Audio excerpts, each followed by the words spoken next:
Hello friends, I saw a video today of a Caucasian lady who made a video on anti-black racism in China that is growing recently because of this coronavirus. And I also saw a video of so many Africans that were evicted from their apartment, from their hotels. Their passport and their document were confiscated. Some of them were even deported. Then I said, this is an interesting time because I wanted to share a statistics with you. I and my group, a Pan-Africanist group, last year, late 2019, we conducted a research because I was pricked with curiosity to make this research because I stumbled upon a Chinese farm in Khartoum, for example, Khartoum in South Sudan. A Chinese man occupying thousands of hectares of land in Khartoum and is farming vegetable and exporting it back to China.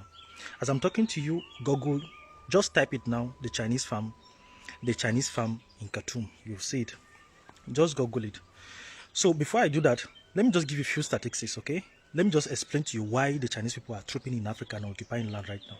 Understand reality and what is happening. The total global superficie right now as it is, the world in general is just 500 million kilometers square as it is. That's what we're occupying.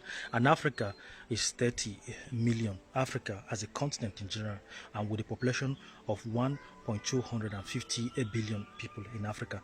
Then the US, for example, is 9 million square kilometers. Canada too is 9 million. China is 9 million. India with almost 353 billion people have at least superficie of 3 million square kilometers.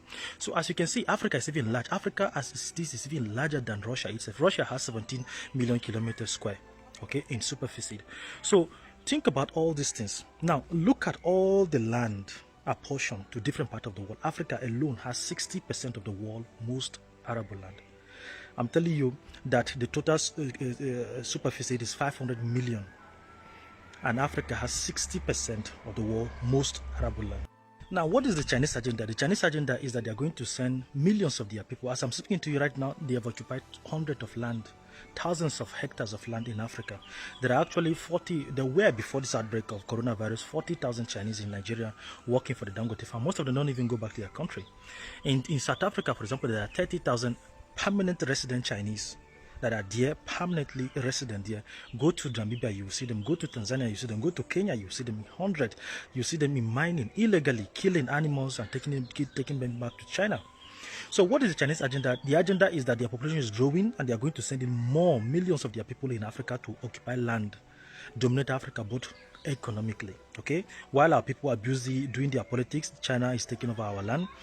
This thing, I'm very concerned about this because no African can even occupy an apartment, buy or sell an apartment. You don't even have permanent residence in China. Talk more of getting land. So why are Chinese people buying land in Africa? Why? We spoke with the entire Pan-African research team, and we're going to publish the list of all the hectares, thousands of hectares of land that Chinese people are occupying all over Africa. As I'm talking to you right now, one of our contacts is sending information about the Chinese poultry farm in Ogun State in Nigeria. Okay, another one again is occupying at least 58,000 hectares of land in Namibia. They are farming there, sending it back to China, sending it back to feed their people. But an African cannot even occupy a single, just ordinary apartment in China. We cannot even occupy. So what is the purpose of doing this video? We want to share this as far as we can to sensitize our people. And we're going to publicize all these things. We're going to publish all the land, hectares of land that they're occupying. We're going to mount pressure on the AU and all the African leaders through our activism. We'll mount pressure on them to start watching closely these Chinese people. They are not bringing anything. They are only profiting from Africa. And then they abuse our people. You can see some of them open restaurants, they abuse our people. You can see how they are abusing us in their own land. But we welcome them as royalties in Africa. So this thing of, anti-black racism must stop. If we are not welcoming their land, then they should not be welcome in Africa. Everything, respect, we must respect each other. This is the objective of this video. So I'm counting on you to share this video far and wide.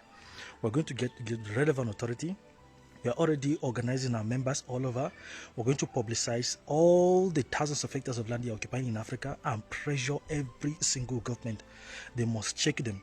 And right now, I'm calling upon the governor of Ogun State. That Chinese poultry farm, you must check these people. You have to check them. They are now farming poultry. They are even farming sorghums. I saw it. Some of them are even farming watermelon and sending it back to China. Some of them even have fish ponds there. But in our own land, we welcome them as residents, but they hate us in their own land. Why is that?